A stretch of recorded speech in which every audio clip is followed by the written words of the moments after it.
Monsieur le Président, Monsieur le Premier ministre, Monsieur le Président du Sénat, Monsieur le Président de l'Assemblée nationale, Mesdames et Messieurs, en vos grades et qualités, chères lycéennes, chers lycéens, merci beaucoup, Monsieur le Chancelier, pour cette invitation, malgré tout, et la délicatesse qui vous a conduit à faire les travaux nécessaires pour l'accueil, donc, de cette commémoration.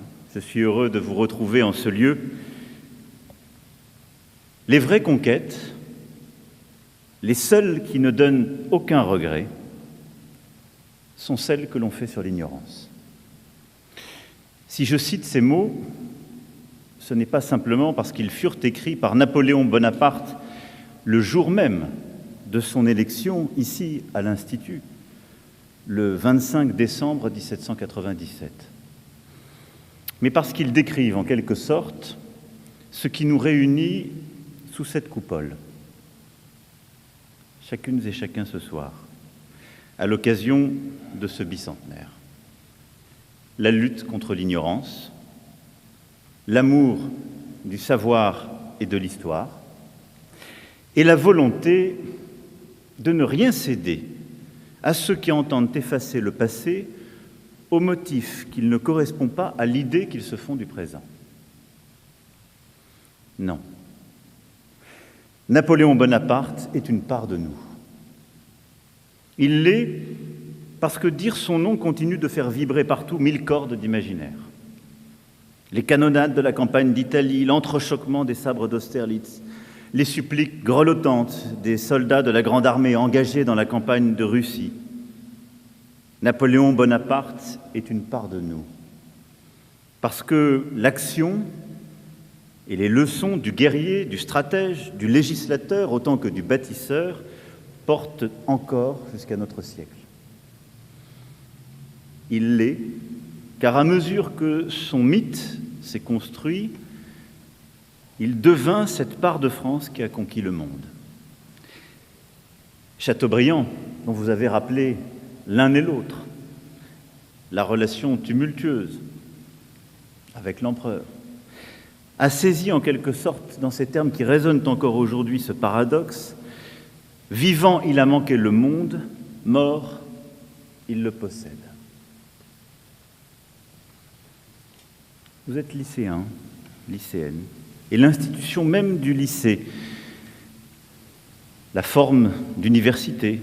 Nous connaissons parfois la grande école que vous rejoindrez dans les mois ou les années à venir. Nous en devons quelque chose à Napoléon. Et pour venir ici, à l'Institut de France, vous avez traversé Paris et sans doute êtes-vous passé devant l'Arc de Triomphe, l'église de la Madeleine, la colonne Vendôme. Peut-être avez-vous traversé le pont d'Austerlitz ou d'Iéna, parcouru la rue de Rivoli. Ces chefs-d'œuvre d'architecture et d'urbanisme, toutes ces références, nous les devons aussi à Napoléon. C'est là, vivant, et bien peu de destins, il faut le dire, ont façonné autant de vies au-delà de la leur. Et c'est ce qui fait que nous sommes rassemblés ce jour.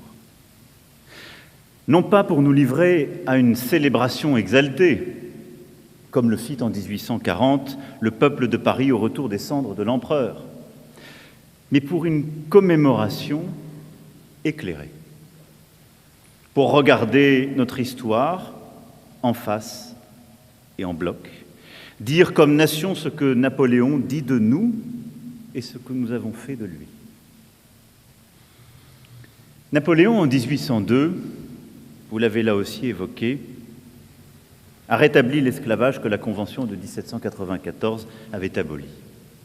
En 1848, avec Victor Schœlcher, la Deuxième République a réparé cette faute, cette trahison de l'esprit des Lumières. Elle a honoré au Panthéon ceux qui, comme Toussaint Louverture ou l'abbé Grégoire, portèrent alors le flambeau de l'universel. Napoléon, dans ses conquêtes, ne s'est jamais véritablement préoccupé des pertes humaines. Chateaubriand ira jusqu'à l'accuser d'avoir sacrifié avec force et exagération, il faut bien le dire, 5 millions de Français. Goya immortalisa le massacre cruel de civils espagnols en mai 1808. Nous avons ensuite, et depuis lors, placé la valeur de la vie humaine plus haut que tout, que ce soit dans les guerres ou dans les pandémies. Napoléon, ainsi fidèle à l'esprit de 1789, a gravé dans le marbre l'égalité civile entre les hommes dans le Code civil, la protection de la loi pour tous avec le Code pénal. Nous avons poursuivi cette œuvre de progrès en agissant pour l'égalité entre les femmes et les hommes et en retirant du Code pénal le plus cruel des châtiments, la peine de mort. Comme nous avons aussi élargi le chemin de mérite tracé avec le baccalauréat en ouvrant progressivement notre système éducatif au plus grand nombre. Au fond, de l'Empire, nous avons renoncé au pire et de l'Empereur, nous avons embelli le meilleur. Commémorer ce bicentenaire, c'est dire cela, simplement, sereinement, sans céder jamais à la tentation du procès anachronique qui consisterait à juger le passé avec les lois du présent, mais en retraçant ce que nous sommes, nous, Français, une société historique, un pays de temps long qui avance sans effacer, sans nier ni renier, mais en réinterprétant sans cesse, en reconnaissant, en cherchant à comprendre. Une nation palimpseste qui reçoit les héritages sans testament, en peuple libre. De Clovis au comité de salut public, j'assume tout, disait-il lui-même. Aujourd'hui encore, nous assumons tout. Mais la vie et l'œuvre de Napoléon ne valent pas seulement pour ce que nous en avons fait en tant que nation. Si sa portée est sans frontières, si son éclat résiste à l'érosion des années, c'est parce que, charriant l'universel, sa vie porte en quelque sorte en chacun de nous comme un écho intime, faite de vertus anciennes et de paradoxes si contemporains. La vie de Napoléon est d'abord une ode à la volonté politique. À ceux qui jugent les destins figés, les existences écrites à l'avance, le parcours de l'enfant d'Ajaccio devenu maître de l'Europe démontre clairement qu'un homme peut changer le cours de l'histoire. Supprimer ses choix, son génie militaire, son énergie, ses options tactiques à Toulon, Austerlitz, Friedland ou Wagram, le visage du monde d'hier, comme celui d'aujourd'hui, en eût été changé. Imaginez réussir les tentatives d'assassinat de la rue Saint-Nicèze ou de Vienne. Le destin de la France n'aurait pas été le même. On aime Napoléon parce que sa vie a le goût du possible. Parce qu'elle est une invitation à prendre son risque, à faire confiance à l'imagination, à être pleinement soi. La vie de Napoléon est aussi un chant de la raison.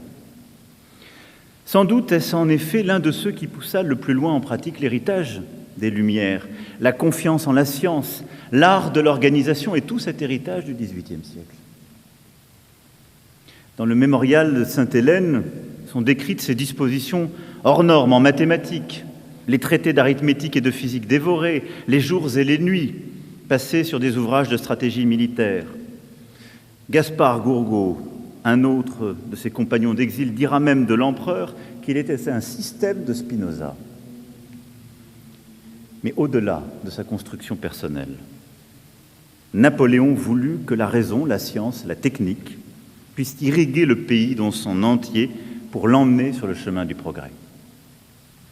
Ce fut ainsi la réforme de l'école polytechnique qui donna et donne encore à la France des générations d'ingénieurs au plus haut niveau. Ce fut pour l'art militaire Saint-Cyr qui forma et forme toujours des officiers de génie. Napoléon voulut aussi, à chaque fois lui-même, contribuer à la progression du savoir scientifique et de la recherche. la campagne d'Égypte, pour ne citer qu'un exemple, plus encore qu'une entreprise militaire de conquête, fut une expédition scientifique. Depuis l'Institut, où il se montrait assidu, Napoléon convainquit plus de 150 mathématiciens, chimistes, géomètres, architectes, médecins, botanistes, parmi les plus en vue de son temps, de rejoindre une commission des sciences et des arts qui eut la charge d'étudier la civilisation, la faune, la flore, les techniques d'administration de l'Égypte. Ils le firent et ramenèrent une somme de connaissances, saluée de tous. Sa vie, enfin, est une épiphanie de la liberté. Malgré tous ses paradoxes et tout ce que vous avez parfaitement restitué de son rapport à celle-ci quand il s'agit de la liberté des autres.